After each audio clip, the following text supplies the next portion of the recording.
नमस्कार दोस्तों, वाणिश्री स्टडी में आप सभी का हार्दिक स्वागत है। तो आज के लेक्चर में हम दृष्टि आईएएस के करंट अफेयर्स को देखेंगे, जो कि उत्तराखंड का है और फरवरी 2024 महीने का है। लास्ट लेक्चर में हमने फरवरी महीने के करंट अफेयर्स को पढ़ना स्टार्ट किया था और कुछ इंपॉर्टेंट करंट अफेयर्स को देख लिया था। तो आज आगे स्टार्ट करते हैं, ठीक है। तो आज का जो पहला न्यूज़ है वो है उत्तराखंड में अतिक्रमण विरोधी अभियान, ठीक है। तो बेसिकली ये प्रीलिम्स या मेंस के लिए ज़्यादा इंपॉर्टेंट तो नहीं है। बाकी इसमें देख लेते हैं विचाराधीन के बारे में कि बेसिकली ये होता क्या है। तो इसका अर्थ होता है निर्णय के अधीन या न्यायालय द्वारा विचाराधीन। नाम से ही पता लग रहा है। कानूनी संदर्भों में यह एक ऐसे मामले को संदर्भित करता है जो वर्तमान में न्यायालय के समक्ष लंबित है और इसलिए सार्वजनिक चर्चा या टिप्पणी हेतु उपलब्ध नहीं है, ठीक है। इसका उद्देश्य यह सुनिश्चित करना है कि मुकदमा या सुनवाई निष्पक्ष हो और इसमें शामिल पक्ष बाहरी प्रभावों से पूर्वाग्रहग्रस्त न हो, ठीक है। तो बेसिकली विचाराधीन का ये मतलब होता है। तो आगे हम बढ़ते हैं। उत्तराखंड में 8 राष्ट्रीय राजमार्ग परियोजनाओं की आधारशिला रखी गई, ठीक है। तो बेसिकली इसमें बस ये ध्यान रखना है कि इनका मुख्य उद्देश्य क्या होता है। बेसिकली इन परियोजनाओं से न केवल पर्यटकों को लाभ होगा बल्कि स्थानीय लोगों के लिए भी आवागमन आसान हो जाएगा और पर्यावरण की कोई नुकसान पहुंचाए बिना स्थानीय अर्थव्यवस्था भी मजबूत होगी।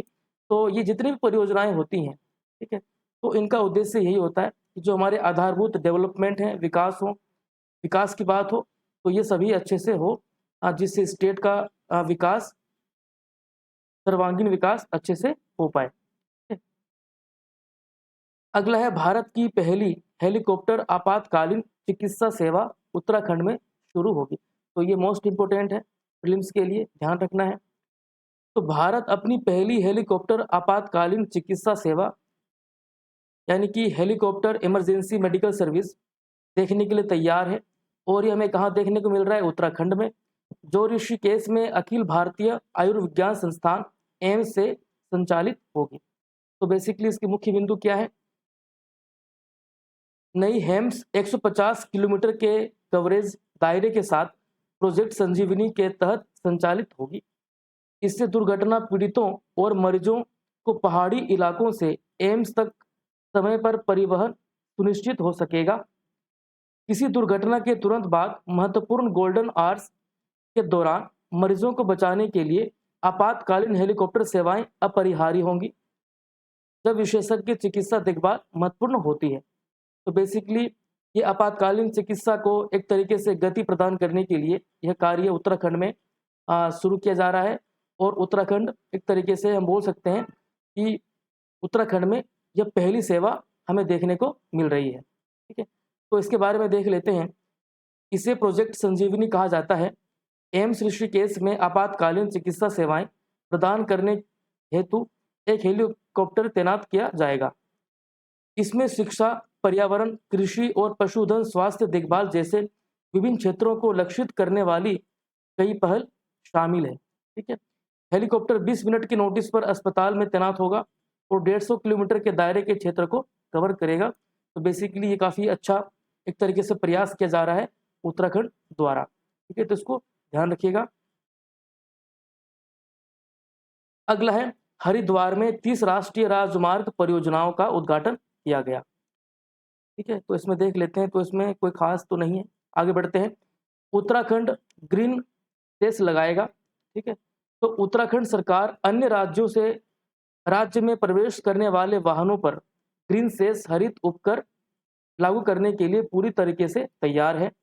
ग्रीन सेस पर्यावरण संरक्षण के उद्देश्य से सरकार द्वारा लगाए जाने वाला कर का एक प्रकार है, ठीक है। तो ध्यान रखिएगा। इसके मुख्य बिंदु को देख लेते हैं। फास्टैग के माध्यम से टोल प्लाजा पर उपकर 20 रुपये से 80 रुपये तक एकत्र किया जाएगा।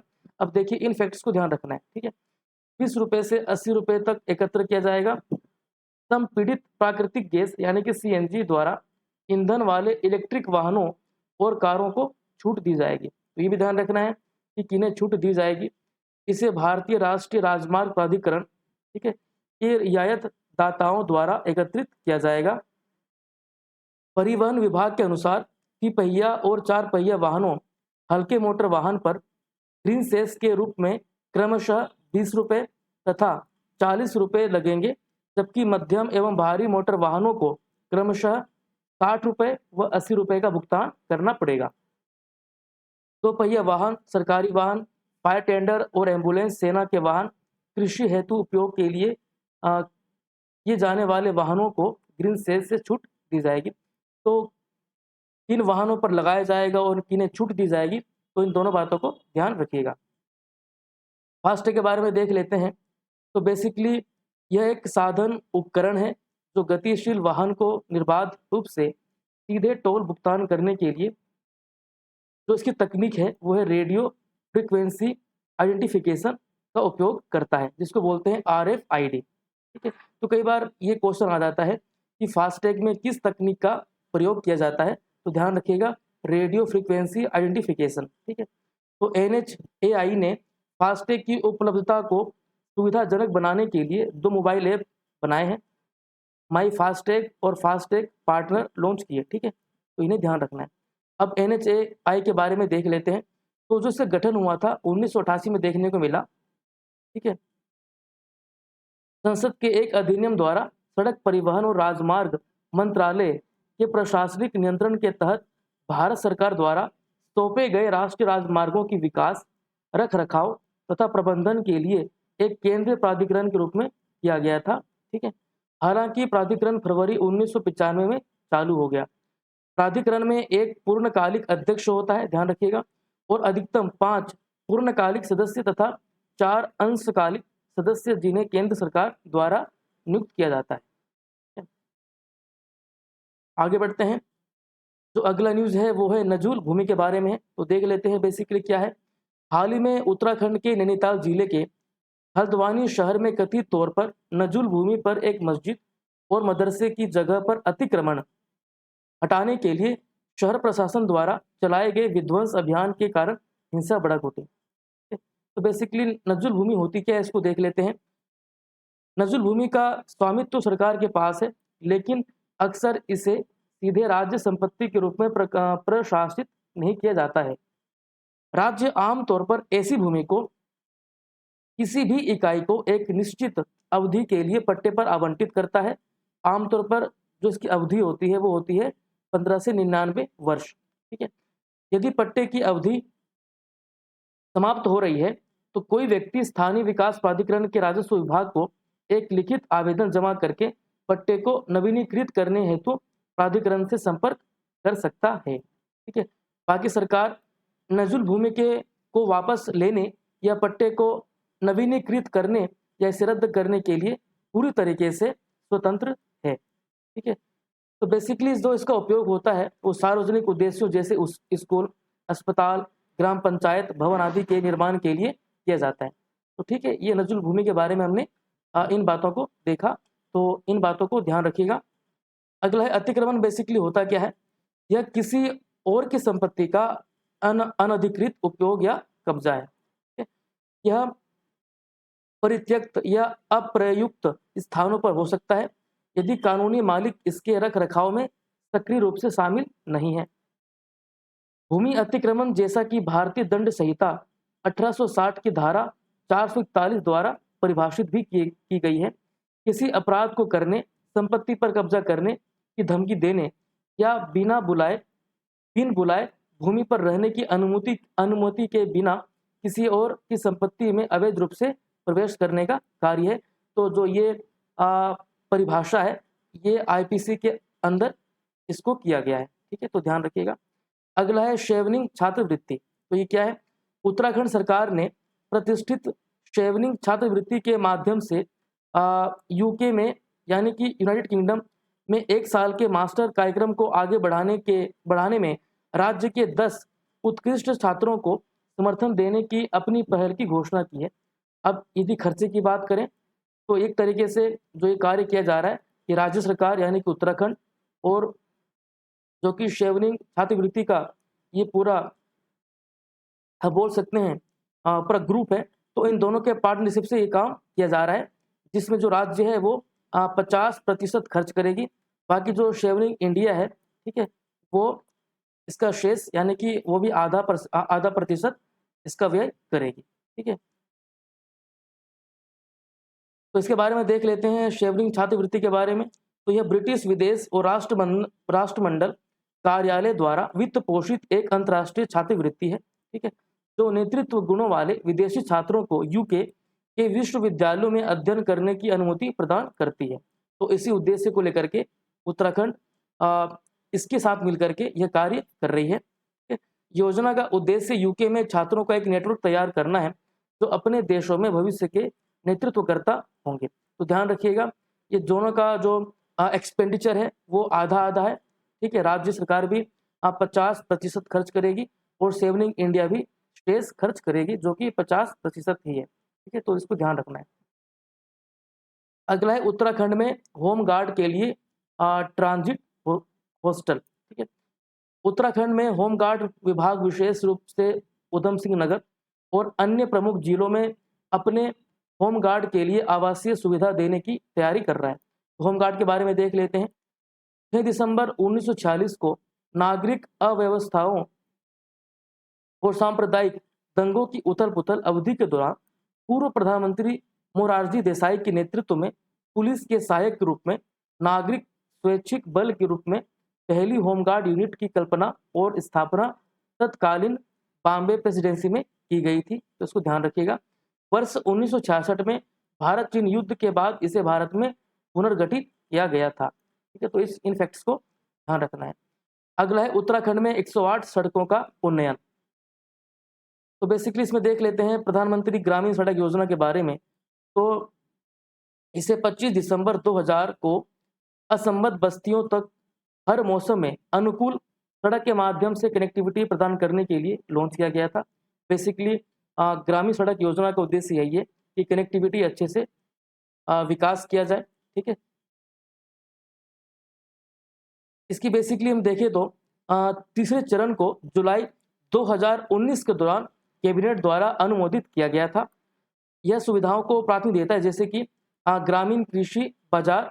ठीक है, तो बेसिकली क्या है ये, यह एक खुदरा कृषि बाजार है जो किसानों की उपज के अधिक कुशल लेन देन को बढ़ावा देते हैं और सेवा प्रदान करते हैं। ठीक है, इसमें और देखें तो उच्चतर माध्यमिक विद्यालय और अस्पताल की जो सेवाएं होती हैं, सर्विस होती है, तो उसको भी इसमें इंक्लूड किया गया है। ठीक है, तो इसे ध्यान रखना है।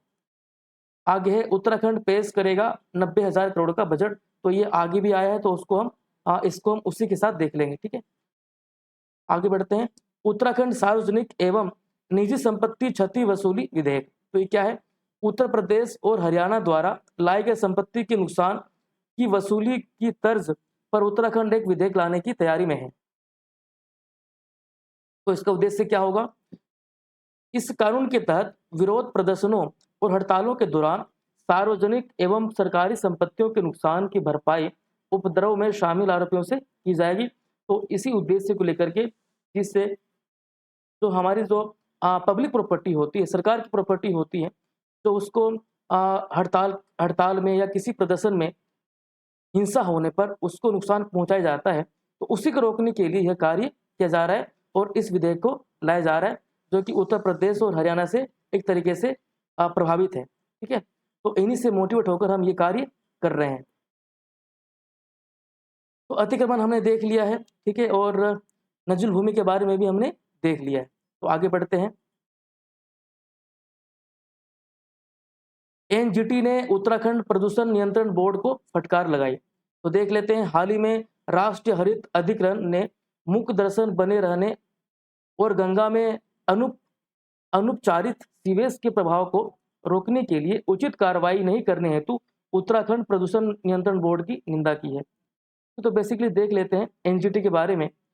तो यह एक पर्यावरण संरक्षण और वनों एवं अन्य प्राकृतिक संसाधनों के संरक्षण में संबंधित मामलों के प्रभावी तथा शीघ्र निपटान के लिए राष्ट्रीय हरित अधिकरण अधिनियम 2010 के तहत स्थापित एक विशेष निकाय है। तो ध्यान रखिएगा, इसकी स्थापना के साथ भारत, ऑस्ट्रेलिया और न्यूजीलैंड के बाद एक विशेष पर्यावरण अधिकरण स्थापित करने वाला विश्व का तीसरा देश बन गया है। ठीक है, भारत तीसरा देश बन गया है एवं ऐसा करने वाला पहला विकासशील देश बन गया। एनजीटी को आवेदन या अपील दायर के 6 महीने के भीतर, तो इसको ध्यान रखना है, 6 महीने के भीतर अंतिम रूप से निपटान करने का आदेश दिया गया है। यदि हम इसके बैठक के लिए देखें तो नई दिल्ली प्रमुख स्थान है और इसके अन्य भोपाल, पुणे, कोलकाता, चेन्नई को ट्रिब्यूनल की बैठक के अन्य 4 स्थानों के रूप में नामित किया गया है। ठीक है, तो इसी के साथ देख लेते हैं ये राष्ट्रीय स्वच्छ गंगा मिशन के बारे में। तो 12 अगस्त 2011 को एनएमसीजी को सोसाइटी पंजीकरण अधिनियम 1860 के तहत एक सोसाइटी के रूप में पंजीकृत किया गया था। ठीक है, इसने राष्ट्रीय गंगा नदी बेसिन प्राधिकरण NGRBA की कार्यान्वयन शाखा के रूप में कार्य किया, जिसे पर्यावरण संरक्षण अधिनियम 1986 के प्रावधानों के तहत गठित किया गया था। तो इसका उद्देश्य क्या है बेसिकली, तो प्रदूषण को कम करना और गंगा नदी का कायाकल्प सुनिश्चित करना है। ठीक है, जो हम जानते हैं नमामि गंगे, तो गंगा को साफ करने हेतु एनएमसीजी के प्रतिष्ठित कार्यक्रमों में से वो भी एक है, तो ध्यान रखिएगा। अब देख लेते हैं उत्तराखंड प्रदूषण नियंत्रण बोर्ड UKPCB के बारे में। तो यह जल प्रदूषण निवारण एवं नियंत्रण अधिनियम 1974 और वायु प्रदूषण निवारण एवं नियंत्रण अधिनियम 1981 के प्रावधानों के तहत स्थापित एक वैधानिक संगठन है। ठीक है, तो इसका उद्देश्य क्या है, भारत के उत्तराखंड राज्य में प्रदूषण की रोकथाम, नियंत्रण और कमी के लिए जिम्मेदार है। ठीक है, मुख्यालय की बात करें तो कहाँ पर है, तो देहरादून में। ठीक है, तो इन बातों को ध्यान रखना है। तो देख लेते हैं उत्तराखंड ने 89,000 करोड़ रुपए का बजट पेश किया। तो वर्ष 2022-23 में उत्तराखंड की आर्थिक विकास दर की बात करें तो ये हमें देखने को मिली 7.63%। ठीक है, इसको ध्यान रखिएगा, ये प्रीलिम्स के लिए काफ़ी इंपॉर्टेंट है, ध्यान रखिएगा। यदि मुख्य बिंदु की बात करें तो बजट में विकसित भारत के 4 स्तंभों के प्रति समर्पण पर जोर दिया गया। अब इन बातों को ध्यान रखिएगा, प्रीलिम्स के लिए महत्वपूर्ण है और मेंस के लिए भी महत्वपूर्ण है। गरीबों का कल्याण, युवा सशक्तिकरण, कृषि पहल और महिला सशक्तिकरण, तो इनको ध्यान रखिएगा। तो देखें तो गरीबों के कल्याण के लिए 5,658 करोड़ रुपए रखे गए हैं। ठीक है, जिसमें आवास पहल, खाद्यान्न वितरण और मुफ्त गैस रिफिल योजनाएं शामिल हैं। यदि युवाओं के लिए बात करें तो 1,679 करोड़ रुपए आवंटित किए गए हैं। ठीक है, अल्पसंख्यक लड़कियों की योग्यता को बढ़ावा देने और रोजगार के अवसरों को बढ़ावा देने वाली योजनाओं के लिए भी प्रावधान किया गया है। सरकारी पहल, सेब की खेती, किसान पेंशन और मत्स्य विकास सहित विभिन्न किसान केंद्रित योजनाओं के लिए 2,415 करोड़ रुपए का आवंटन किया गया है और लिंग विशिष्ट पहलों के लिए बजट में लगभग 14,538 करोड़ रुपए का आवंटन किया गया है। ठीक है, तो इन योजनाओं का उद्देश्य मातृ एवं शिशु कल्याण और महिलाओं की आर्थिक भागीदारी को बढ़ाना है, तो ध्यान रखिएगा। अब अगला है लैंगिक समानता की कानूनी जीत। तो ये क्या है, तो उत्तराखंड उच्च न्यायालय ने फैसला सुनाया कि गर्भावस्था के आधार पर महिलाओं को रोजगार देने से इनकार नहीं किया जाएगा। ठीक है, इसने गर्भवती महिलाओं को सरकारी पदों के लिए पात्र होने से रोकने वाले नियम को पलट दिया। यानी कि एक नियम लाया जा रहा था, ठीक है, कि जिनमें गर्भवती महिलाओं को सरकारी पद नहीं मिले, कि उनकी योग्यता पर एक तरीके से प्रश्न उठाया गया था।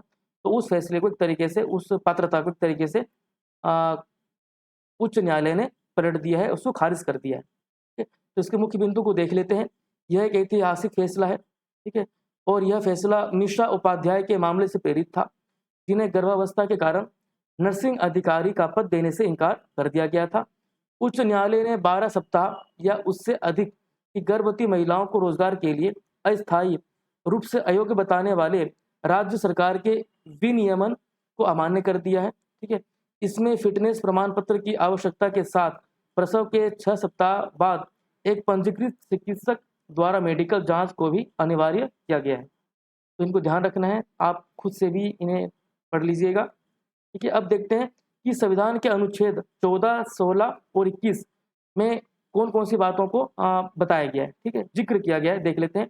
तो अनुच्छेद 14 में कहा गया है कि भारत के क्षेत्र के भीतर राज्य किसी भी व्यक्ति को धर्म, नस्ल, जाति, लिंग या जन्म स्थान के आधार पर कानून के समक्ष समानता या कानूनों के तहत समान सुरक्षा से वंचित नहीं कर सकता। तो बेसिकली जो ये खारिज किया गया है, तो ये इसलिए भी किया गया है क्योंकि ये इन जो आर्टिकल से अनुच्छेद है इनका उल्लंघन करता है, ठीक है, जो कि हमें एक तरीके से फंडामेंटल राइट्स दिए गए हैं। तो अनुच्छेद 16 में कहा गया है कि राज्य के तहत रोजगार के मामलों में सभी नागरिकों के लिए अवसर की समानता होगी, ठीक है। तो रोजगार के मामले में भी सभी नागरिकों के लिए जो समानता का अवसर है सभी के लिए समान होगा। अनुच्छेद 21 कहता है कि किसी भी व्यक्ति को विधि द्वारा स्थापित प्रक्रिया के अतिरिक्त उसके जीवन और व्यक्तिगत स्वतंत्रता के अधिकार से वंचित नहीं किया जा सकता है। तो इन बातों को ध्यान रखिएगा। अब यह ऐसे कार्यस्थलों को बढ़ावा देने के महत्व को रेखांकित करता है जो महिलाओं के प्रजनन विकल्पों का सम्मान करते हैं और उन्हें समायोजित करते हैं, जो सतत विकास लक्ष्य 5 सहित लैंगिक समानता की दिशा में व्यापक वैश्विक प्रयासों के साथ संरेखित होते हैं, ठीक है। अब इसमें ध्यान रखिएगा कि जो ये लक्ष्य हैं, तो इसमें लैंगिक समानता का जो संख्या है वो क्या है, 5 है। तो ये लक्ष्य 5 है, तो इस बात को भी ध्यान रखना है। तो इसमें कुछ बातों को बताया गया है। तो इसमें क्या बताया गया कि जो हमारा जो कार्य कर रहे हैं, ठीक है, जेंडर इक्वलिटी के लिए, तो वो एक तरीके से ट्रैक में नहीं है। काफ़ी और प्रयास करने की ज़रूरत है, नहीं तो हमें इन काम को करने के लिए इतना समय लग जाएगा, 300 साल, 286, ठीक है। तो हम जिस गति से कार्य कर रहे हैं, हमें अपनी गति को अपने जो गवर्नमेंट प्रोग्राम्स हैं उनको इफेक्टिव तरीके से इम्प्लीमेंट करने की आवश्यकता है, ठीक है। जैसे यहाँ बताया गया है कि legislated gender quotas are effective to achieve equality in politics. यदि इस तरीके का कार्य किया जाता है तो कहीं ना कहीं इफेक्टिव होता है, ठीक है। तो इन दोनों को एक तरीके से यहाँ पर कंपेरिजन किया गया है कि जहाँ पर कोटाज हैं वहाँ पर इस तरीके से वुमेन रिप्रेजेंटेशन किस तरीके से होता है, और जहाँ पर ये नहीं है वहाँ पर हमें जो इनकी संख्या है वो कम देखने को मिलती है। और ये भी यहाँ पर बताया गया है कि हम यदि मैरिड वुमेन की बात करें, ठीक है, तो उनमें से आधे जो हैं उनको हम देखते हैं कि उनके पास कोई डिसीजन पावर नहीं है, ठीक है। एक तरीके से हम वही बात आती है कि जेंडर इक्वलिटी नहीं है, इसको हमें इस दिशा में हमें कार्य करने की और आवश्यकता है। यदि हम देखें तो 1 in 5 young women are married before their 18th birthday, यानी कि देखिए 5 में से एक जो यंग वुमेन है, ठीक है, वो 18 साल से पहले ही उनकी शादी करवा दी जाती है, ठीक है। तो इस तरीके से हमें ये बताया गया है कि हम जिस तरीके से कार्य कर रहे हैं वो काफ़ी एक तरीके से धीमी है, इसमें हमें काफ़ी गति लाने की ज़रूरत है, नहीं तो हमारा जो टारगेट है 2030 तक ये अचीव करने का वो तो नहीं हो पाएगा, लेकिन इससे काफ़ी टाइम भी लग जाएगा। तो इस दिशा में हमें कार्य करने की आवश्यकता है, और जो ये फैसला लिया गया है, ठीक है, तो ये इस गति को एक तरीके से और गति प्रदान करेगा, ठीक है, जिससे लैंगिक समानता को एक तरीके से जो यहाँ पर जीत मिली है तो इसको हम और भी अच्छे से विकास इसमें देख सकते हैं, ठीक है। आगे है उत्तराखंड के राज्य वृक्ष का जल्दी खिलना जलवायु संकट की ओर इशारा है, ठीक है। तो आप सभी को पता है कि उत्तराखंड का जो राज्य वृक्ष है वो बुरांश है, ठीक है? और बेसिकली उम्मीद से पहले खिल गया है, उसके कारण वही है कि जलवायु परिवर्तन, ठीक है। तो हम देख लेते हैं यह पेड़ जिसे वैज्ञानिक रूप से रोडोडेंड्रोन के नाम से जाना जाता है, तो इस नाम को याद रखिएगा। लाल फूलों के जीवंत प्रदर्शन के लिए जाना जाता है, जो उत्तराखंड की पहाड़ियों पर उगते हैं क्योंकि यह पेड़ की जंगली झाड़ियों से उगता है। सामान्यतः सामान्यतः ये फूल मध्य ऊंचाई वाले इलाकों में मार्च और अप्रैल के दौरान देखने को मिलते हैं। तो इन बातों को ध्यान रखिएगा, ये प्रीलिम्स के लिए महत्वपूर्ण है। ये तो पूछ लिया गया है कई बार कि भाई राज्य वृक्ष क्या है, लेकिन ये भी पूछने की संभावना है कि ये हमें कब देखने को मिलते हैं, ठीक है। असमय खिलने से फूल की औषधीय क्षमता में संभावित कमी को लेकर चिंताएं बढ़ गई हैं। तो ये सारी बातें मेंस के लिए भी महत्वपूर्ण है। किस तरीके से जलवायु संकट जो है वो पर्यावरण को किस तरीके से नुकसान पहुंचाता है, ठीक है। अब हमें देखने को मिल रहा है कि औषधीय क्षमता है ये भी कहीं न कहीं इससे प्रभावित होती है। जैसे कि इसमें कहा गया है पोटेशियम, कैल्शियम, आयरन और विटामिन सी की प्रचुरता के लिए प्रसिद्ध यह फूल पहाड़ी बीमारी एवं मौसमी बीमारियों को कम करने के लिए, ठीक है, एक क्षुधावर्धक के रूप में भी खाया जाता है। यह महिलाओं में मासिक धर्म के दौरान अत्यधिक रक्तस्राव को कम करने में अपनी प्रभावशीलता के लिए पहचाना जाता है। ठीक है, फूल में हृदय यकृत, त्वचा की एलर्जी और एंटीवायरल उद्देश्यों के लिए फायदेमंद औषधीय गुण इसमें पाए जाते हैं। मौसम विज्ञानियों के अनुसार ग्लोबल वार्मिंग के कारण मौसम का सामान्य प्रारूप बदल रहा है, जिससे असामान्य तापमान और कम बारिश हो रही है। तो बेसिकली यही बताया गया है कि जल संकट, जलवायु संकट एक तरीके से किस तरीके से हमारे पर्यावरण को नुकसान पहुंचाता है और उससे किस तरीके से हमें अपने समाज पर, अपने पृथ्वी पर हमें नुकसान देखने को मिलता है। अब देख लेते हैं केंद्रीय मृदा लवणता अनुसंधान संस्थान के बारे में। तो यह उच्च शिक्षा का एक स्वायत्त संस्थान है जिसे मृदा विज्ञान के क्षेत्र में उन्नत अनुसंधान के लिए कृषि मंत्रालय द्वारा भारतीय कृषि अनुसंधान परिषद ICAR की छत्र छाया में स्थापित किया गया है। ठीक है, और इसकी स्थापना की बात करें तो 1959 में इसकी स्थापना हुई थी और जो इसका और जो ये स्थित है, कहाँ स्थित है, तो हरियाणा के करनाल में यह स्थित है। ठीक है, तो हमने फरवरी के जो करंट अफेयर्स थे उन्हें भी देख लिया है प्रीलिम्स और मेंस के कंटेक्स्ट में कि कौन कौन सी बातें इनमें प्रीलिम्स के लिए ज़रूरी हैं और कौन सी बातें मेंस के लिए ज़रूरी हैं। तो दोनों बातों को हमने देख लिया है। आई होप आप सभी को समझ में आया होगा। तो नेक्स्ट लेक्चर में मिलते हैं किसी एक नए टॉपिक के साथ। Thank you so much.